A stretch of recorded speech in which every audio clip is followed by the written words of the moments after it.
Assalamualaikum warahmatullahi wabarakatuh. Baiklah, hari ini kita akan membahas kembali ya soal-soal CPNS dan P3K untuk materi TWK, tes wawasan kebangsaan. Nah, kita akan membahas ya soal-soal dari materi norma dan konstitusi.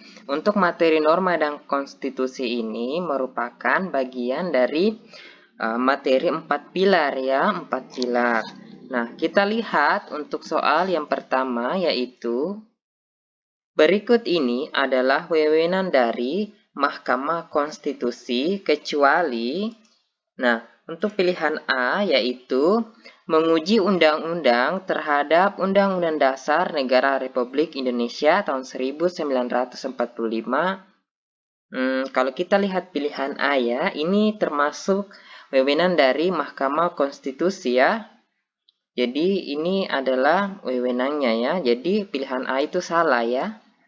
Nah, untuk pilihan B yaitu memutus sengketa kewenangan lembaga negara yang berwenang diberikan oleh Undang-Undang Dasar Negara Republik Indonesia tahun 1945. Kalau kita lihat ya untuk pilihan B ini juga termasuk wewenang dari Mahkamah Konstitusi ya. Jadi jawaban pilihan B ini bukan jawaban yang tepat ya. Nah, untuk C yaitu memutus pembubaran partai politik dan memutus perselisihan tentang hasil pemilihan umum. Untuk pilihan C ini juga wewenang dari Mahkamah Konstitusi ya. Jadi pilihan C ini jawaban yang salah ya. Nah, kita lihat ya untuk pilihan D yaitu memutus sengketa peradilan pidana dan perdata. Nah, perlu kita ketahui kalau pilihan D ini bukan wewenang dari Mahkamah Konstitusi, tetapi ini adalah wewenang dari pengadilan negeri ya, pengadilan negeri. Kalau berbicara mengenai peradilan pidana dan perdata ya. Untuk bagian E yaitu memutus perselisihan tentang hasil pemilihan umum. Kalau bagian E ini adalah termasuk wewenang dari Mahkamah Konstitusi ya. Jadi pilihan E ini juga salah ya. Nah, di sini jelas ya jawaban dari soal ini ialah D ya, yaitu memutus sengketa peradilan pidana dan perdata. Jadi jawaban dari soal ini yaitu D ya. Kita coba lihat ya pembahasan dari soal ini ya. Nah, adapun wewenang dari Mahkamah Konstitusi itu yang pertama ialah menguji undang-undang terhadap Undang-Undang Dasar Negara Republik Indonesia tahun 1945 ya. Ini adalah wewenang dari Mahkamah Konstitusi yang pertama.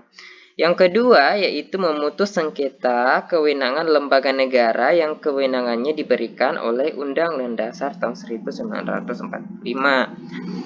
Untuk wewenang yang ketiga dari Mahkamah Konstitusi adalah memutus pembubaran partai politik ya. Dan yang terakhir ya, yaitu memutus perselisihan tentang hasil pemilihan umum. Ini adalah juga wewenang dari Mahkamah Konstitusi.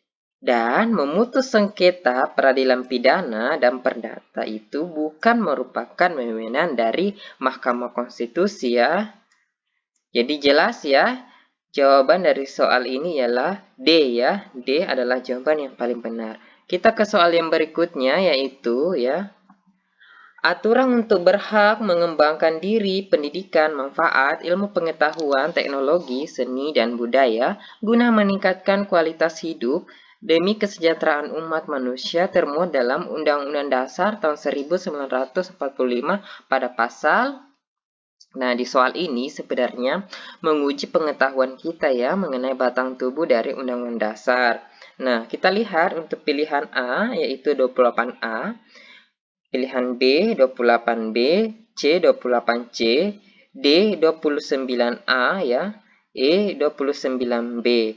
Nah, kalau kita lihat ya dari kelima pilihan jawaban dari soal ini ya, maka jawaban yang paling tepat sebenarnya ialah C ya, yaitu 28C ya, pasal 28C. Kita lihat ya pembahasan dari soal.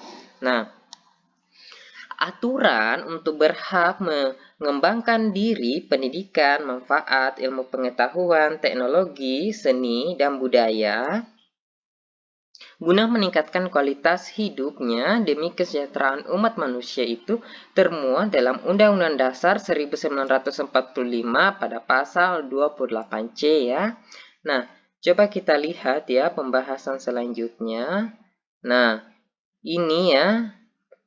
Nah, untuk pasal 28A sampai 28J itu ya, sebenarnya itu terdapat pada bab 10A.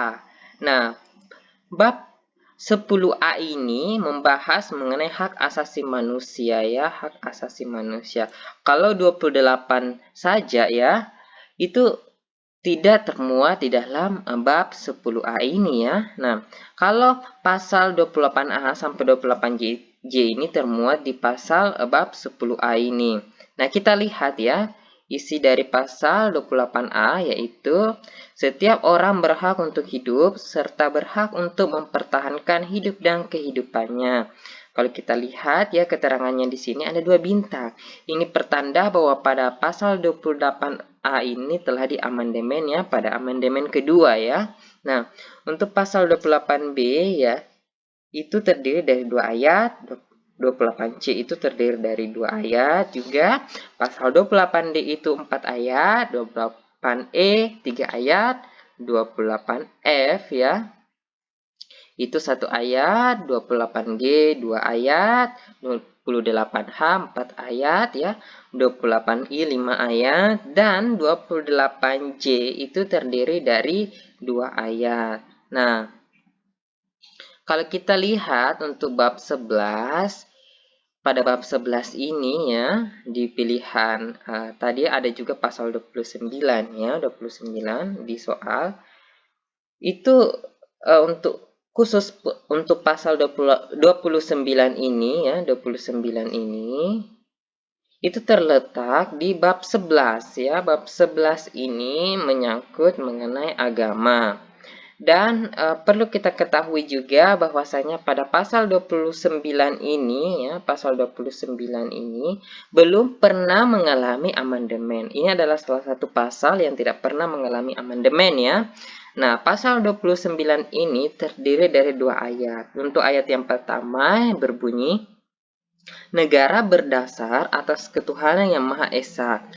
Ayat kedua yaitu negara menjamin kemerdekaan tiap-tiap penduduk untuk memeluk agamanya masing-masing dan untuk beribadah menurut agamanya dan kepercayaan itu. Nah, kita lihat ya untuk soal berikutnya yaitu Indonesia mengakui 6 agama yang dianut oleh warga negaranya. Dapat dikatakan bahwa Indonesia bukan sebuah negara ateis. Hal tersebut sesuai dengan nilai Pancasila sebagai dasar negara dan pandangan hidup bangsa Indonesia yaitu A. Nilai kebangsaan, B. Nilai kerakyatan, C. Nilai religius, D. Nilai moral, E. Nilai praksis ya. Nilai praksis. Nah, kalau kita lihat ya, pilihan jawaban dari soal ini jelas sekali ya, jika jawaban dari soal ini yaitu C ya, yaitu nilai religius. Ya, jadi betul ya jika jawaban dari soal ini yaitu C ya, nilai religius. Kita lihat pada pembahasan soal ya, Indonesia itu adalah suatu negara yang mengakui 6 agama yang dianut oleh warga negaranya. Dengan demikian, karena adanya pengakuan dari negara ini ya, itu menandakan bahwa negara Indonesia bukan merupakan sebuah negara ateis ya. Nah, dan hal tersebut sesuai dengan Pancasila sebagai dasar negara dan pandangan hidup bangsa yaitu pada nilai religius. Jadi betul ya jika jawaban dari soal ini yaitu C ya, nilai religius. Saya ingin menutup video pembahasan kita kali ini dengan kata-kata bijak yang pernah disampaikan oleh Orison Swett Marden ya. Beliau pernah berkata, Anda akan selalu hidup dengan diri sendiri dan demi kepentingan terbaik Anda melihat bahwa Anda memiliki perusahaan yang baik, teman yang bersih, murni, lurus, jujur, tegak, dan murah hati. Terima kasih telah menyaksikan video pembahasan soal kali ini dan sampai jumpa di pembahasan soal berikutnya. Terima kasih.